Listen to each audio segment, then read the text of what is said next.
GTA 6 is gonna be released next year. So I started playing the older Rockstar games like Bully, for example. This game was really popular back in the day. Nowadays though, I don't really see anyone talking about it anymore.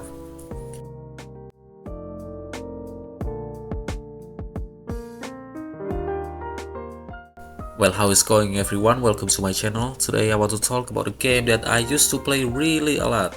One of the best games that I ever played, probably.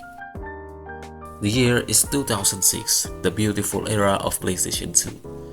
Bully trailer were up on YouTube in the August 2006 and people were really excited. They were really hyped up. The media, the magazine, they all been talking this game all day long. And the game wasn't even out. The reason?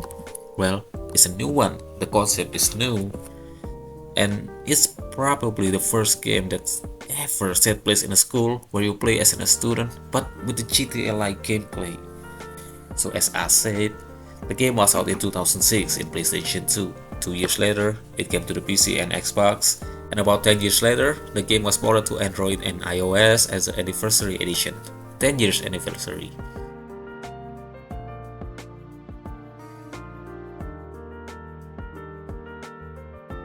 Bully sets in the Bulwark Academy, a school full of some kind of problematic, crazy students. And you play as Jimmy Hopkins, a kid that's been expelled multiple times in many different schools.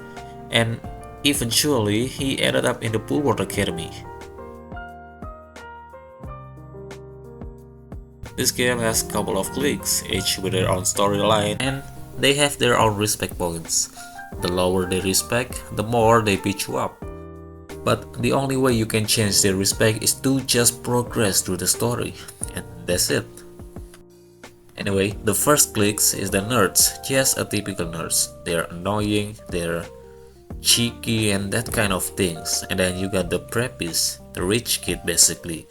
They're still really annoying, they are arrogant, they are snobbish, and they're also obsessed with boxing for some reason. Third one, you got the greasers. They're like a bikers club. They got their black leather jacket on. And then you got the jocks. They are obsessed with footballs. You definitely have these kinds in your schools. Next, you got the bullies. They're literally just bullies. But ironically, they're probably the most loyal to Jimmy throughout the entire game. And then finally, you got the Townies. These guys are the people who got expelled from the school.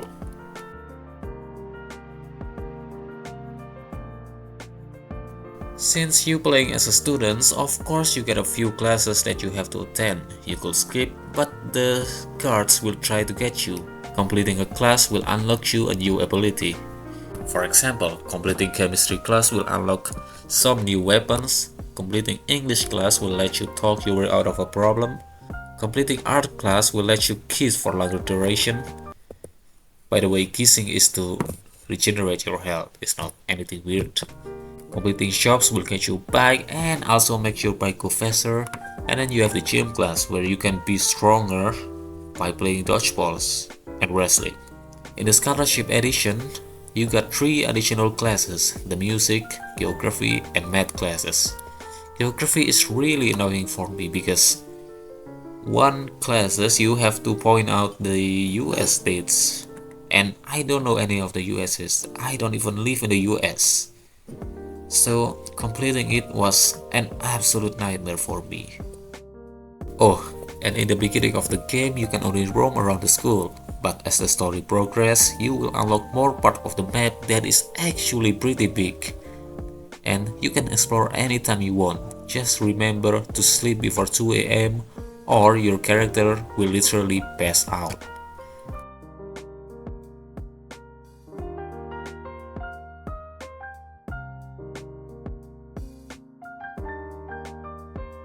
The game starts with your lovely mom drops you off at a school. You meet the principal secretary at the gate and then she introduces you to the school and finally she takes you to the principal office.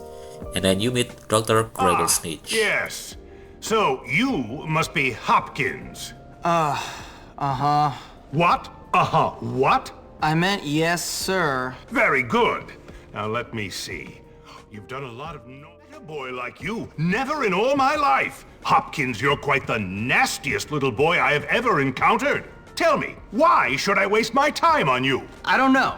Because it's my calling. It's what I do. You excel at causing trouble, and I excel at fixing little boys like you.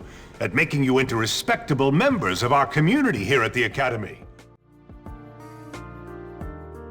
Anyway, you meet with your first new friends, Gary Smith and also Pete Kowalski.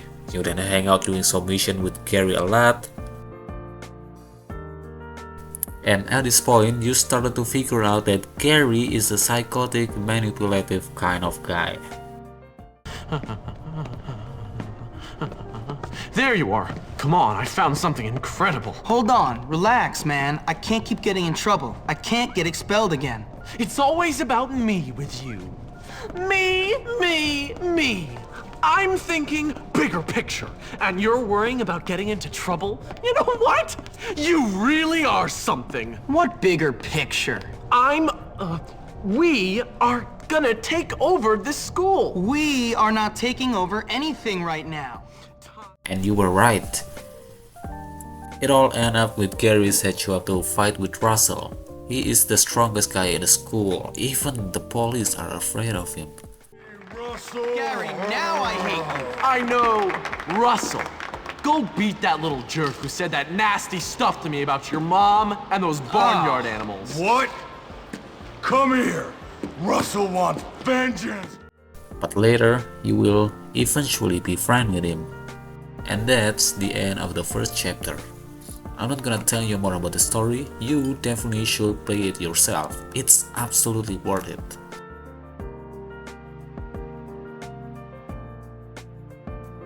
So, what makes this game so special? Well, it's a Dan Houser classic. The game's story is basically about betrayal and revenge. The game is basically a real life, but it's full of parody. Not many studios can make this kind of game. I think it's only Rockstar's. Bully is basically a GTA game, but you're just a school kid. You cannot drive a car, but you can ride a bike. You don't have guns, but you have a slingshot. You don't have a grenade, so they give you a firecrackers. But my personal favorite, the itching powder. The NPC in this game feel so alive. They're not just a bunch of AI following a simple path, but they have their own activities. They can interact with each other, and this is such a huge details to look for. And remember, this game was released in 2006. And well, that kind of little things is what makes the game feel so alive. And what do you think about this game? Have you played it? Do you think it's a good game? Anyway, that's it for the video. Thank you for watching, and don't forget to give a like and subscribe.